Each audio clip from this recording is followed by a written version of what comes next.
The famine had come again, and once more, everyone scurried around looking for what to eat.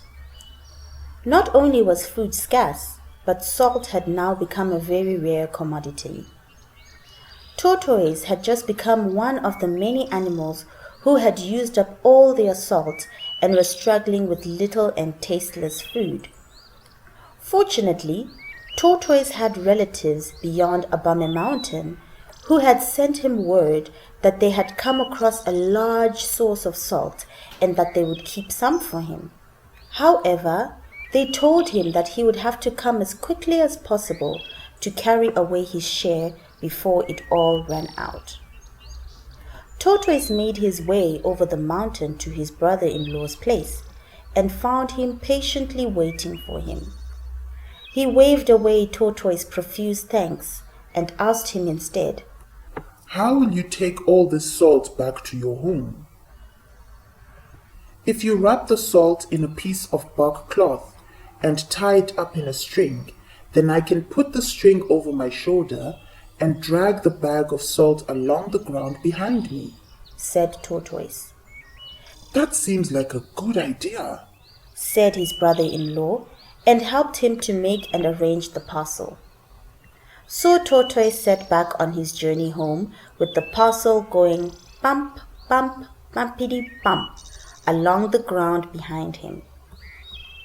All of a sudden, Tortoise was pulled short and felt a short tug at the parcel behind him. Turning around, he saw Lizard sitting on top of his parcel and looking at him with a sly look. "And what do you think you are doing? Get off my salt," said Tortoise. "This is not your salt, it is mine," said Lizard. "What? Impossible!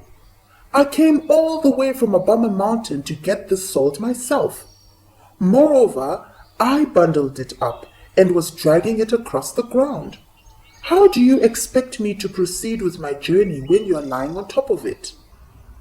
"Let me educate you on something, Mr. Tortoise," Lizard retorted. "In this land, whatever you find lying on the ground simply belongs to the one who has found it. I found this parcel here, and therefore it belongs to me." "Do you have any sense at all?" Tortoise cried in exasperation. "You didn't even know what was in the parcel until I said it was a bag of salt. I think this ridiculous conversation has gone on for too long, and I'm just too tired for petty jokes. Please, get off my salt and let me be on my way." Lizard, however, protested and said that he would not let go of the parcel until they went before the elders of the land and had the matter judged before a court. Tortoise had no other choice but to agree. When they went before the council of elders, Tortoise realized that he had already lost the case. More than half of the council members were relatives and distant family members of Lizard. But he wasn't ready to let go of his precious bag of salt without a fight. He explained how he got word from his relatives that he was to come and receive a package from them, how he bundled up his salt, and finally how he came across this unfortunate event. Lizard, on the other hand, argued that what Tortoise had gone through was none of his concern. All he knew was that according to the laws of the land, whatever parcel was left unattended belonged to the one that found it. Tortoise then explained that his arms were too short to carry the parcel, and he had to drag it along the ground.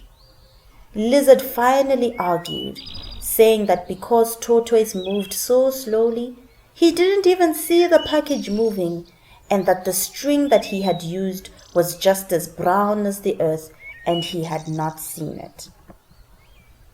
The council then interjected at this moment, as the argument was getting out of hand, and moved aside to discuss the matter. Because Lizard's relatives were there, they tried to swing the vote and rule in his favor, thinking that they would also get a share of the salt.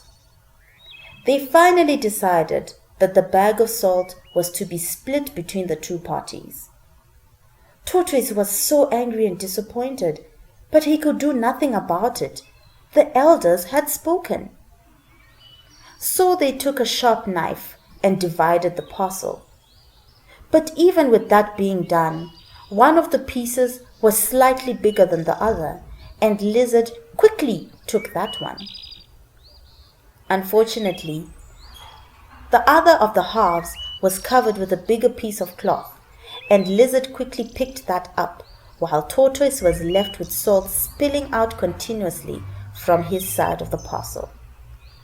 Tortoise tried to gather it up in vain, but his hands were too small. Whatever was left, Tortoise tried to bundle up with leaves, while the elders gathered up the rest from the ground, though very dirty, and took it back to their wives. When Tortoise arrived home, his wife was terribly disappointed, not only at the amount of salt that he had brought, but also because of the story that he told her. She petted him and told him not to worry, but the journey and the events that he had gone through drained him so much that he fell ill and lay in bed for many days. Lizard had totally forgotten that although Tortoise was big and slow, he was a very cunning and sly fellow. Being ill had given him enough time to think of a very clever way to get back at Lizard. So one bright morning, Tortoise, after hugging his wife goodbye for the day, took a stroll to Lizard's home with a mischievous gleam in his eye. After some time, he saw Lizard lying on a rock enjoying a meal of ants.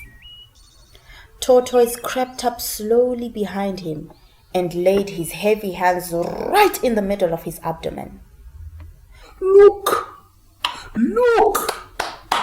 Come and look, everybody! See what I have found!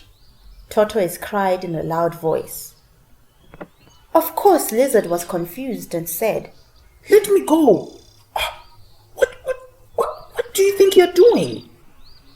Hey! I was walking along this path when I found something lying on this rock. Ha ha! So I have picked it up and it belongs to me, just like how you picked up my salt the other day.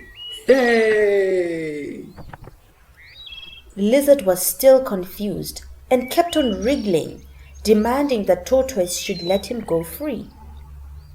But Tortoise refused and said that if they could not settle this matter, then they should go to the council of elders. So they went, and the creatures listened attentively to both sides of the story. Unfortunately, before Lizard even opened his mouth, he too knew that he had already lost the case.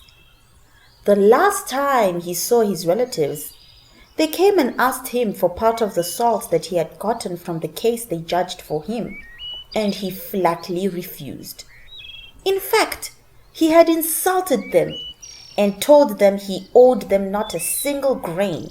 It was his hard work and his sharp brains that had gotten him that salt, and he was not prepared to give any of it away, not even to talk of giving it to a bunch of useless old people who spent their days poke-nosing into other people's business. So even while he was saying his own part of the story, he knew it would not lead him far, and that Tortoise really outwitted him this time. One of the elders then said, We are a council that judges fair and square. So this case will not be judged anything less than fair. Therefore, we will give the same judgment we gave the last time we had a similar case with the bag of salt.